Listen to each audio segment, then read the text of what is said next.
তো এইবারে শাল এছাড়াও রয়েছে এখানকার যে বিভিন্ন কেদু পাতা, যেটা বিড়ি তৈরি হয়, সেটা যে কেদু পাতা থেকে কেদু গাছ রয়েছে। আবার এখানে কেলি কদম রয়েছে, সেটাও ছোট ছোট গাছ, মহুয়া গাছ রয়েছে, খেজুর আছে, বন খেজুর গাছ রয়েছে, ছোট ছোট গুছি টাইপের রয়েছে। এখন আমাদের এই যে ঝাড়গ্রামের যে ম্যাক্সিমাম বনভূমি রয়েছে, এইটা কোন ফরেস্টে তোমরা নিশ্চয়ই জানো যে একটা রিজার্ভ ফরেস্ট, একটা প্রোটেক্টেড ফরেস্ট।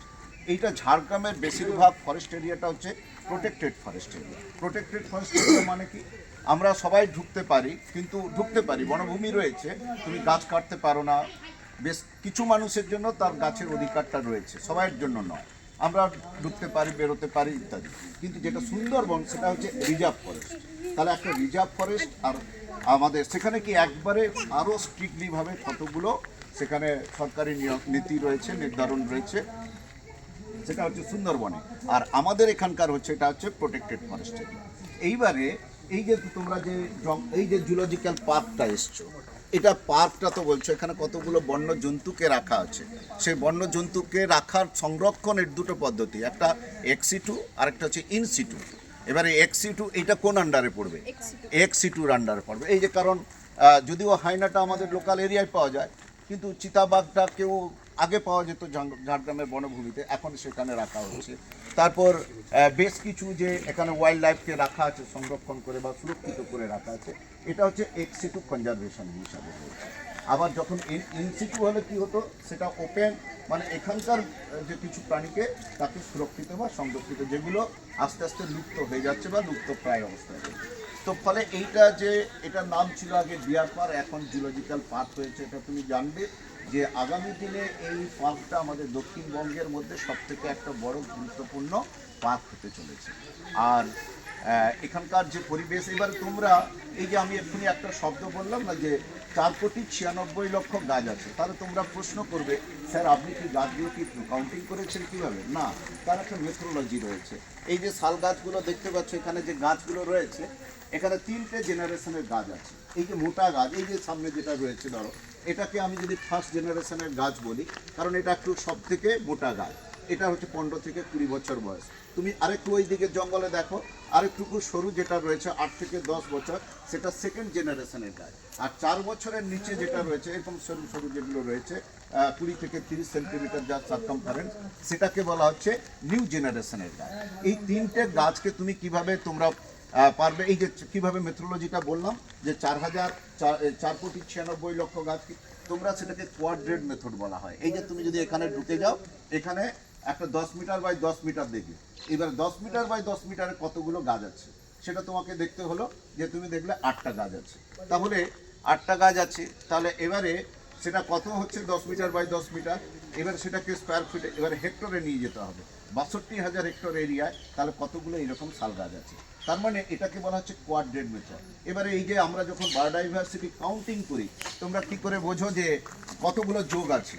সেখানে তুমি কি করবে, 1 মিটার বাই 1 মিটার, তুমি যে কোনো জায়গায় 1 মিটার বাই 1 মিটার জায়গায় কটা যোগ আছে দেখবে, ধরো 4টা যোগ আছে। তাহলে 1 মিটার বাই 1 মিটার জায়গায় যদি এতগুলো যোগ হয়, তাহলে তোমার টোটাল যে কতটা, তোমার ধরো স্কুল ক্যাম্পাসে বা পুকুর পাড়ে কতটা এরিয়া তুমি সার্ভে করলে, সেখানে কতগুলো যোগ থাকতে পারে, কতগুলো প্রজাপতি রয়েছে। এইভাবে হচ্ছে কি যে কোনো বায়োডাইভার্সিটি বা কাউন্টিং করা হয় এইভাবে, যে তুমি তো সবটা অত কাউন্টিং করবে না, তুমি 1 মিটার বাই 1 মিটার নেবে, 4 মিটার বাই 4 মিটার নেবে, এবারে 10 মিটার বাই 10 মিটার নেবে। তাতে তোমাকে দেখতে হবে যে কতগুলো গাছ রয়েছে। সেই মেথোলজি, এই মেথোলজিটা তুমি যদি প্রয়োগ করো, তুমি তোমার যে নিকটবর্তী যে কোনো ফরেস্ট এরিয়ায় কতগুলো গাছ আছে তুমি সেটাকে কাউন্টিং করতে পারবে। আর কি হচ্ছে, এই যে একটা গাছ, এই গাছটা কতটা পরিমাণে কার্বন ডাইঅক্সাইড নিয়েছে, সেটারও একটা পরীক্ষা নিরীক্ষা রয়েছে। সেটা তার জন্য এই যে এটাকে বলা হচ্ছে, এই যে দেখো, এইটাকে বলা হচ্ছে ব্রেস্ট হাইট। তুমি কোথায় মাপটা নেবে, এর বেডটা কতটা নেবে, তোমাকে জিবিএইচ বলা হয়, যে ব্রেস্ট হাইট মানে বুকের সমান উচ্চতা, এইখানটা তোমাকে মাপটা নিতে হবে যে কত মিটার হচ্ছে। তারপর সেটা আমাদের একটা ফর্মুলা রয়েছে, সেই ফর্মুলা যেটা ইউনাইটেড নেশনসের ফর্মুলা বা আইপিসিসির ফর্মুলা রয়েছে, সেই ফর্মুলাতে হলে এই গাছটা সে বায়ুমণ্ডল থেকে কতটা কার্বন ডাইঅক্সাইড নিয়েছে, আবার এই গাছটা কতটা তোমাকে দিতে হয়েছে, মানে আমাদের যে কতটা হচ্ছে তোমার অক্সিজেন দিচ্ছে। তোমরা নিশ্চয়ই জানো যে চাঁদপুরির যে খিরনি গাছটা আছে, সে ক্ষীরকুল গাছটা জানো, চাঁদপুরি বাস স্ট্যান্ডে যেটা কাটা পড়বে বলে বলেছিল, সেই গাছটার উপরে আমি বিশেষভাবে ওইটাকে নিয়ে রিসার্চ করেছিলাম এবং সেখানে আমার রিপোর্টে বলা হয়েছিল 21,000 লিটার অক্সিজেন দিয়ে থাকি। এবার 21,000 লিটার অক্সিজেন বায়ুমণ্ডলে দিচ্ছে মানে তুমি জানবে তোমার ফ্যামিলিতে যদি 3 জন হয় সেই ওই অক্সিজেনটা তুমি তোমার ফ্যামিলির জন্য নিতে পারবে। আমরা যে অক্সিজেনটা নিয়ে থাকি বায়ুমণ্ডল থেকে, আমরা যদি প্রাইস করি 5 জন ফ্যামিলি থাকে 1,23,000 টাকা শুধু অক্সিজেনটা আমরা কিনতে হবে। কেন আমরা গাছকে বলি যে গাছটাকে কেন সংরক্ষণ বা সুরক্ষিত রাখার চেষ্টা করতে হবে? তুমি দেখো প্রপার তুমি যদি অ্যাসেসমেন্ট করে অ্যানালাইসিস করো, এই যে খিরনি গাছটা, সেখানে আমি কি কি সিগনিফিক্যান্স দেখছি, ইকোলজিক্যাল এনভায়রনমেন্টাল সিগনিফিক্যান্স কি, 7,000 থেকে 8,000 মানে সেখানে কীট পতঙ্গ পশু পাখি বাস করে, সেটাকে একটা অ্যাসেসমেন্ট রিপোর্টে দেওয়া হয়েছে। আর কি ওখানে মায়েরা বসুন্ধরা উৎসব পালন করে, মানে ওখানে চৈত্র বৈশাখ মাসে গাছের গোড়ায় জল দেয়। আর কি ধরে ওই যে খিরকুল গাছের যে বীজটা মানে ফলটা বা বাকলটাকে ওরা ভিজিয়ে, যেমন আমরা কালমেঘের জল খাই, ওটা পেটে ট্রাভেলস হলে বা ইত্যাদি হলে তখন সেটাকে প্রয়োগ করা হয়। তার মানে তোমাকে জানতে হবে এই রিপোর্টগুলো মানে অটোমেটিক শুধু মুখে বা ফেসবুকে বা কমেন্ট করাটা নয়, তোমাকে প্রপার যে রিসার্চ করে সেই রিপোর্টটা তুমি যদি প্রপার জায়গা দিয়ে কী করলাম আমরা, বিডিওকে দিলাম, এক্সিকিউটিভ ইঞ্জিনিয়ারকে দিলাম, ডক্টর মানস ভূঁইয়া যে বিধায়ক ছিলেন তিনি দিলাম, দণ্ডরা যে গ্রাম পঞ্চায়েত আছে সেখানে তার প্রধানকে দিলাম, সবাইকে করে এবং একটা মিডিয়ার একটা রিপোর্টিং করা হলো। তখন সে গাছটা কিন্তু দেখো রাস্তা সব জায়গায় এক্সটেনশন হয়েছে, অনেক গাছ কাটা হয়েছে আমাদের যে চাঁদপুরি থেকে বেলকি বাদলপুর এমনকি দশগ্রাম পর্যন্ত অনেক গাছ কাটা হয়েছে, কিন্তু খিরনি গাছটা কিন্তু আটকে গেছে। খিরনি গাছটা কিছু কাটায় ওইটা 3 থেকে 350 বছর পুরনো গাছ, দক্ষিণবঙ্গের মধ্যে একটা রেয়ার স্পিসিস গাছ। তার মানে তোমাকে একটা জিনিস যা কিছু তুমি করছো আমি শুধু দেখবো না, তোমাদের একটা মনে আইডিয়া হবে। আচ্ছা তোমরা বলো তো যে সব গাছের ফুল আছে, আম গাছের মুকুল আসছে ফেব্রুয়ারি মাসে, তাহলে সব গাছে ম্যাক্সিমাম মানে কাঁঠাল গাছের ফুল আসছে ওই ফেব্রুয়ারি মাসের দিকে। কেন আসছে? যে কোনো ফুল ফল আসে তার 3 থেকে 4 মাস, মানে আমাদের এটা মনসুন এরিয়া, তাহলে মনসুন এরিয়া যখন জুলাই মাসে বা জুন মাসে যখন মনসুন শুরু হচ্ছে তার আগে গাছ থেকে ফলটা পেকে গিয়ে পড়বে, তা অটোমেটিক জার্মিনেট হবে, মানে অঙ্কুরোদ্গম হবে। তুমি যে গাছটা ধরো বেল গাছ, বেল কিন্তু চৈত্র মাসে পাকছে, কিন্তু ফলটা ধরছে তোমার জুলাই কিন্তু আগস্ট মাসে, তার 8 মাসে ফলটা পাকছে। কিন্তু যে ফল 3-4 মাসে পড়ছে সবই কেননা একটা স্বাভাবিক উদ্ভিদের ক্যারেক্টারিস্টিক্স। এইটা তোমাকে ভাবতে হবে, এটা বইতে তোমার লেখা নেই, তোমাকে সেই ধরনের এনভায়রনমেন্টটাকে স্টাডি করতে হবে। তুমি কোনো একটা জায়গায় বইতে পাবে, তুমি সার্চ করলেও পাবে না যে কেন ওই সময় আম গাছে মুকুল আসে, কেন ওই সময় কাঁঠাল গাছে মুকুল আসে, কেন খেজুর গাছে আসে, কেন তাল গাছে আসে। আচ্ছা স্যার একটু আমি ছেলেরা বলছিল স্যার এই সময় বা খেজুর গাছের রস দেওয়া হচ্ছে কেন? কোন সময়? একইভাবে আপনার বন্ধু বলছিল যে খেজুর গাছে তো এখন রস দেওয়া হচ্ছে, তাহলে সারা বছর বা রস দেওয়া হচ্ছে না? এইটা হচ্ছে একটা এই সময় যে টেম্পারেচারটা যে রয়েছে সেটা বলে যে গাঁজিয়ে যাও নষ্ট হয় না। খেজুর গাছ দেখো আমরা অনেক মানুষকে কি দেখি, এই মানুষটাকে দেখে মনে হয় যে এর মধ্যে কোনো কোয়ালিটি নেই, কিন্তু ভেতরে অনেক কিন্তু গুণ বা কোয়ালিটি থাকতে পারে। তেমনি একটা খেজুর গাছকে কি মনে হয় কাঁটা রয়েছে, রুক্ষ সূক্ষ্ম, কিন্তু তার সুস্বাদু, তার মিষ্টি রস, তা থেকে নলেন গুড় হচ্ছে এবং যেটা আজকের দিনেও পর্যন্ত 200 টাকা কিলো করে বিক্রি হচ্ছে এবং আমাদের জঙ্গলমহল এরিয়ার একটা ইকোনমিক সিস্টেম। এবং সেখানে দেখা যাচ্ছে যেটা স্যার বলছেন যে কেন এই সময় হয়, কারণ আমাদের টেম্পারেচার এই সময় কত হচ্ছে, বিলো হচ্ছে 20 ডিগ্রি সেন্টিগ্রেড। ফলে এই সময় যে সমস্ত ব্যাকটেরিয়া ভাইরাস, আর কি বর্ষাকালে কেন হবে, বর্ষাকালে যদি খেজুর রসে যদি জল ফেলে দাও পরের দিন নষ্ট হয়ে যায়। মানে এমনও কিছু কিছু আছে যেমন ঘি, যেমন মধু, যেমন হচ্ছে খেজুর রস বা খেজুর গুড়, এগুলোতে জল ফেলে দেওয়া মানেই মানে জল এমন একটা জিনিস ভালো, যেমন কিছু কিছু ক্ষেত্রেও খুব ক্ষতিকারক। 1 ড্রপ জল পড়ে যাওয়া মানে সেখানে বিভিন্ন ধরনের যে একটা ব্যাকটেরিয়া ভাইরাস ইত্যাদি ফর্ম করে যায়। তেমনি খেজুর রস যদি আমরা বর্ষাকালে দিই, তাল রস তো সারা বছর দিচ্ছে, সব 24 পরগনাতে যাও তাল গাছে সবসময় রস তারা দিচ্ছে, কারণ তাল মানে সেখানে দেখা যাচ্ছে কি ওই যে সেটা কোয়ালিটিটা থাকে না। আর আমাদের এখানে কি হচ্ছে না, খেজুর রসটা এতটা আমাদের উপযোগী, শরীরের পক্ষে হেলদি। তোমরা নিশ্চয়ই জানো যে খেজুর রস কেন আমাদের পক্ষে, এই যে কৃমিনাশক, খেজুর রস যদি কেউ খায় কন্টিনিউ 1 সপ্তাহ ধরে, তাহলে তার ওষুধ খেতে হবে না, কৃমিনাশক ওষুধ খেতে হবে না।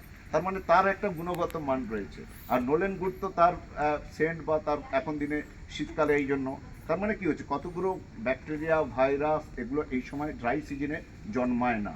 তোমাকে জানতে হবে এই সময় শীতকাল মানে যেখানে হিউমিডিটির পরিমাণ বিলো 50%, তখন সেখানে কিন্তু এবং বৃষ্টি হয় না।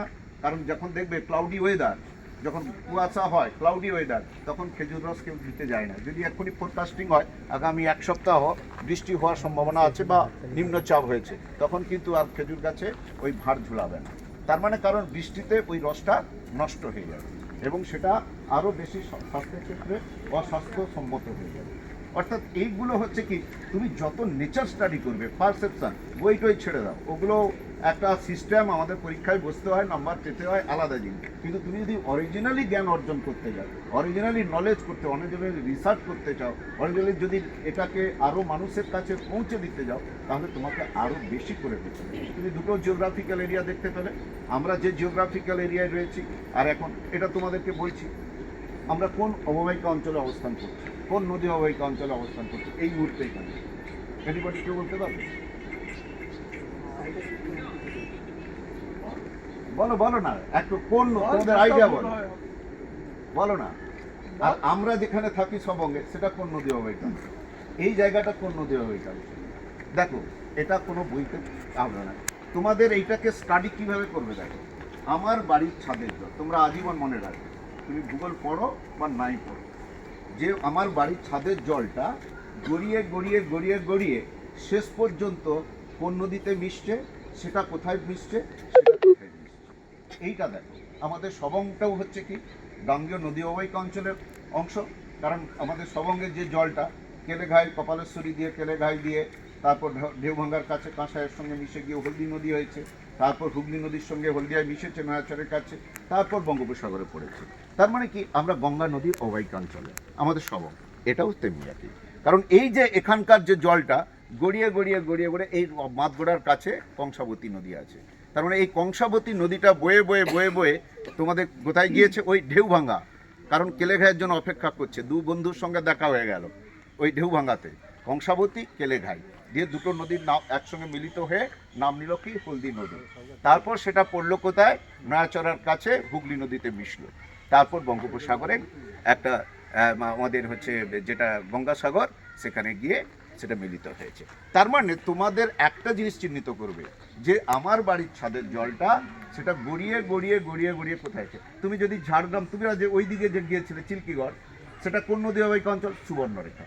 কারণ ডুলুম নদী পড়েছে কোথায়, রোহিণীর কাছে, সেখানে হচ্ছে সুবর্ণরেখা নদীতে পড়েছে। সুবর্ণরেখা নদী বঙ্গোপসাগরের তালসারিতে কাছে গিয়ে পড়েছে।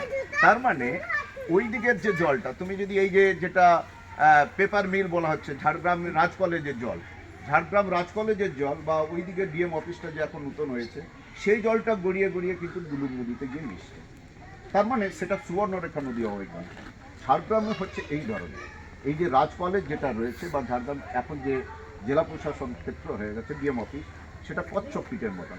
আমার বাড়িটা এখানে কাছে, তাহলে আমি এখানে বাড়ি করেছি, তাহলে আমার বাড়ির ছাদের জলটা কিন্তু মানে গড়িয়ে গড়িয়ে গড়িয়ে গড়িয়ে এই দিকে গিয়ে কংসাবতী নদীতে গিয়ে মিশছে। তাহলে কি হচ্ছে, সেই কংসাবতী নদী কোথায়, ওই ঢেউভাঙ্গায় কেলেঘাই নদীর সঙ্গে মিশেছে। তার মানে আমার বাড়ির ছাদের জলটা গঙ্গা নদীতে গিয়ে মিশছে। আর ওই দিকের জলটা যদি বলা হয়, ঝাড়গ্রামের ওই দিকের জলটা, সেটা কিন্তু সুবর্ণরেখা নদীতে মিশেছে। তার মানে দুটো নদীও এটাতে ঝাড়গ্রাম এমন একটা উঁচু, এটা হচ্ছে ওয়াটার ডিভাইডার বা জলবিভাজিকার উপর অবস্থান করছে। তার মানে এইটা তোমরা কিন্তু আজীবন মনে রাখবে, যে যেটা আমার বাড়ি, তোমাকে এটা ইন্টারভিউ প্রশ্ন, তোমাকে এইটুকু তোমার অ্যাকচুয়ালি তোমার আইডিয়াটা কতটা রয়েছে, তুমি কোন নদী অববাহিকা অঞ্চলে আছো বলো, তোমার বলো এইরকম আছে, কেন তোমার ফুল ফল সৃষ্টি হয়। তোমাকে বেসিক্যালি এই জায়গাগুলোকে প্রচুর একটা কী করতে হবে, তোমাকে ঘুরতে হবে, দেখতে হবে, অবজার্ভ করতে হবে, কেন এই সময় এই পাখিটা বেরোলো, কেন এই সময় এই ইনসেক্টটা দেখা গেল, কেন এই সময় এই জিনিসটা হয়, এই যে হোয়াই, হোয়াট, হোয়ার, ওয়েন, এইটাকে সবসময় খোঁজার চেষ্টা করবে, কী, কোথায়, কেন, কীভাবে হচ্ছে, এইটাকে উপরে বেশি নজর তোমাদেরকে দিতে হবে। যাই হোক, তোমরা আমাদের একইভাবে মালপাড় আমাদের ভাইপোদের হচ্ছে স্কুল, আমি যদিও চমকুড়ি স্কুলে, হ্যাঁ, প্রিয়রঞ্জন, প্রীতিরঞ্জন, প্রসূন সবাই ওখান থেকে পাস করেছে, হ্যাঁ। আর আমি চমকুড়ি স্কুলের ছাত্র, বসন্ত স্কুলের ছাত্র, হলদিয়া গভর্নমেন্ট কলেজের ছাত্র, কানপুর বিশ্ববিদ্যালয়ের ছাত্র। তারপর এখন এখানে পড়াচ্ছি। এই হচ্ছে ভালো লাগার বিষয়। আমার সবাইয়ের সঙ্গে দেখা হলো। স্যার তো আমাদের একবার কাছের মানুষ, আমাদের দীর্ঘদিন তোমাদেরকে সঙ্গী করে নিয়ে গেছেন। এখন যাই হোক, ভালো লাগলো। তোমাদের আর একটু ঘুরে নাও, দেখা করে নাও সব কিছু, ঠিক আছে? আচ্ছা, একটু আচ্ছা, না না, হ্যাঁ, এই প্রণামের আগে একটু আমি বলে নিচ্ছি। হ্যাঁ, আমাদের বিদ্যালয়ের তরফ থেকে অধ্যাপক সাউকে বিশেষভাবে কৃতজ্ঞতা এবং অভিনন্দন জানাই। তোরা পরে যারা এসছিস তাদের জন্য বলবো যে অধ্যাপক প্রণব সাউ ঝাড়গ্রাম যে বিশ্ববিদ্যালয়ের তার ভূগোল বিভাগীয় অধ্যাপক এবং বিভাগীয় প্রধান। বিভাগে এখন আছি। আচ্ছা, সেই সঙ্গে বিদ্যাসাগর বিশ্ববিদ্যালয়ের সঙ্গেও সরাসরি যুক্ত। তো আজকের আমাদের যে শিক্ষামূলক ভ্রমণ, ওনার এই যে ভারী সুন্দর কথা বলা, এটা ছাড়া অসম্পূর্ণ। আসলে শিক্ষামূলক ভ্রমণের এই কথা ছাড়া, পরিচিতি ছাড়া এটা সম্পূর্ণ হয় না, কিন্তু সৌভাগ্যক্রমে আমরা ওনাকে পেয়েছি। বিদ্যালয়ের তরফ থেকে আবারও কৃতজ্ঞতা অভিনন্দন জানাই। এবং এত সুন্দরভাবে বুঝিয়েছিলেন, শুধু আমাদের ছাত্রছাত্রী, তোদের তো ভালো লেগেছে, ভূগোলের শিক্ষকও আমাদের যারা সঙ্গে রয়েছেন তারাও মন দিয়ে শুনছিলেন। স্যার বললেন ঝাড়গ্রামের এদিকটা গঙ্গা নদী, আমি জানতাম এটা পুরোটা সুবর্ণরেখা। অনেক ধারণা, আরও অনেক কথা আমরা শুনবো। ওনার কথা বলা আমাদের সুবর্ণরেখা শুনেছি। ওনার কথা বলা তোদের সঙ্গে সঙ্গে আমাদেরও খুব ভালো লেগেছে। আমাদের বিদ্যালয়ের তরফ থেকে আমন্ত্রণ থাকবে বিদ্যালয়ে গিয়ে আমাদের বিভাগীয় ছাত্রছাত্রীদের সুন্দরভাবে কথা বলা। না, ছাত্রছাত্রীদের সামনে কথা বলাটা বেশি জরুরি, তাতে বিষয়টা আরও প্রাণবন্ত হয়।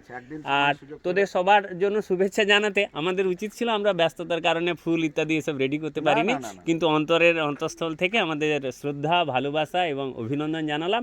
আর ও তোদের সবার জন্য চকলেট এনেছে, চকলেট ভাগ করে দিচ্ছে। ঠিক আছে, তোমরা সবাই খেয়ে নিবে চকলেট। ঠিক আছে। ঠিক আছে, যাও তোমরা।